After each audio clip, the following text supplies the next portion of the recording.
आज हम डिस्कस करेंगे एरिया ऑफ ट्रायंगल्स के बारे में और एरिया ऑफ पैरेललोग्राम्स के बारे में।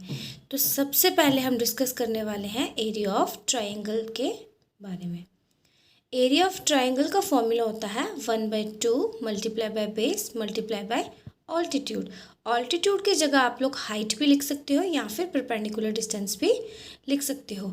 इस चीज़ को एक्सप्लेन करने के लिए मैंने नीचे ये 4 फिगर्स बनाई हैं, 4 ट्रायंगल्स बनाई हैं।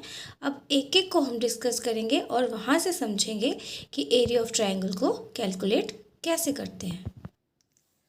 सबसे पहले जैसे हमने ये ट्रायंगल ली है, ट्रायंगल ABC। इस ट्रायंगल में ये जो है A, this B and this C, ये क्या है? कॉर्नर्स। ये ट्रायंगल के वर्टेक्स होते हैं। AB इसकी साइड है, BC भी इसकी साइड है और AC भी इसकी साइड है। तो जब भी हमें एरिया ऑफ ट्रायंगल कैलकुलेट करना है तो हमें 2 चीज़ों की रिक्वायरमेंट है, एक बेस चाहिए और एक ऑल्टीट्यूड चाहिए। तो अब ये डिपेंड करता है कि हमने बेस कौन सा लेना है और ऑल्टीट्यूड कौन सा लेना है।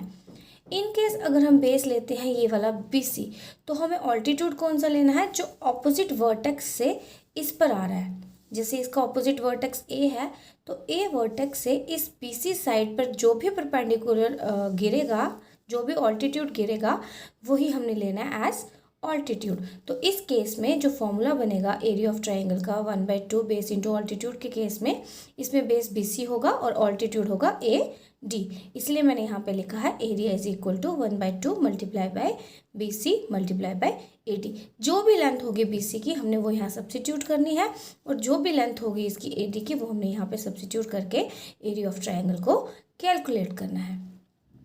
इन केस बेस हमें BC नहीं लेना हो, बेस कोई और लेना हो, तो उस केस में हमें ऑल्टीट्यूड भी कौन सा लेना है?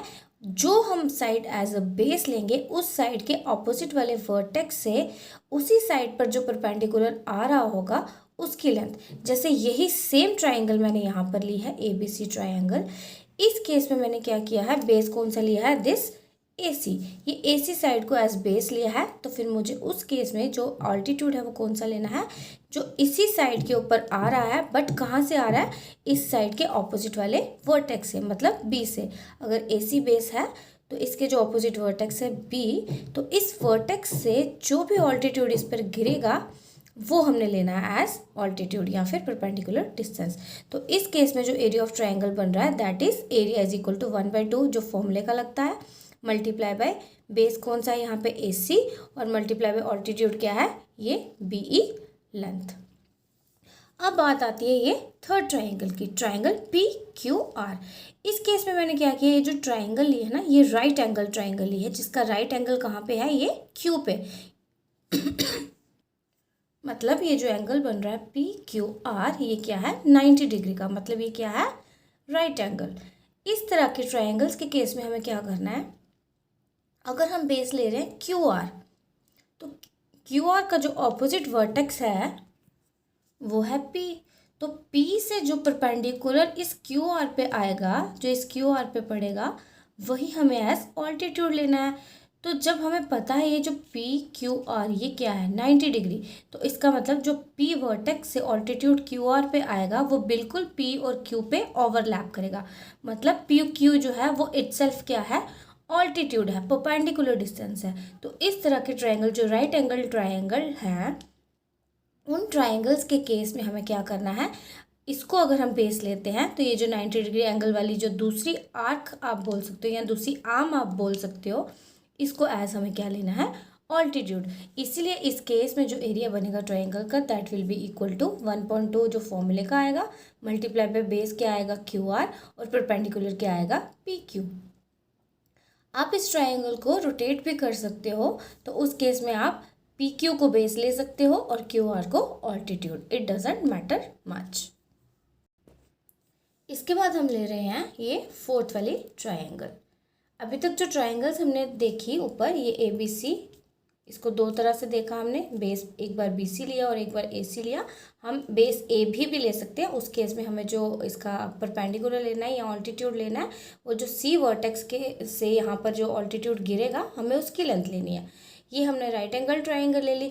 इन तीनों के केस में अगर आप ध्यान से देखो, इसका ऑल्टीट्यूड भी ट्रायंगल के अंदर है, इसका ऑल्टीट्यूड भी ट्रायंगल के अंदर है, और इसका अंदर भी नहीं बोल सकते हैं, बाहर भी नहीं बोल सकते, सॉर्ट ऑफ हम कह देंगे कि ये इनसाइड है। बट ये जो ट्राइंगल अब आप देख रहे हो, ट्राइंगल DEF, ट्राइंगल क्या है, DE एंड F, तो इसमें जो ऑल्टीट्यूड मैंने बनाया है ये रेड कलर से डॉटेड, ये DG, ये ट्राइंगल के बाहर है।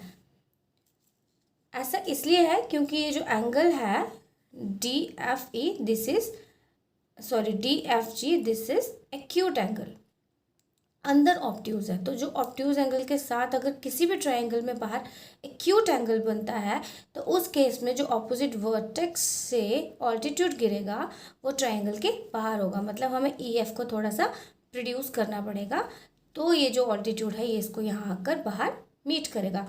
तो इस केस में जो एरिया ऑफ ट्राइंगल आएगा वो क्या आएगा, 1/2 मल्टीप्लाई बाय बेस क्या लेना है, बेस EF ही लेना है। फिर हमने जो प्रोड्यूस करके G तक लिया है उससे हम बेस नहीं लेंगे, क्योंकि ट्राइंगल की जो साइड है, जो बेस है वो EF ही है, और ये हमें प्रोड्यूस किस वजह से करना पड़ा, ताकि हमें ये जो DG ऑल्टीट्यूड है इसकी लेंथ मिल जाए। तो इस केस में एरिया क्या बनता है, 1/2 base EF multiply by altitude DG। तो ये हमने डिस्कस कर लिया एरिया ऑफ ट्राइंगल्स के बारे में। इसी के आगे हमने डिस्कस करना है एरिया ऑफ पैरेललोग्राम, वो हम करते हैं नेक्स्ट वीडियो में।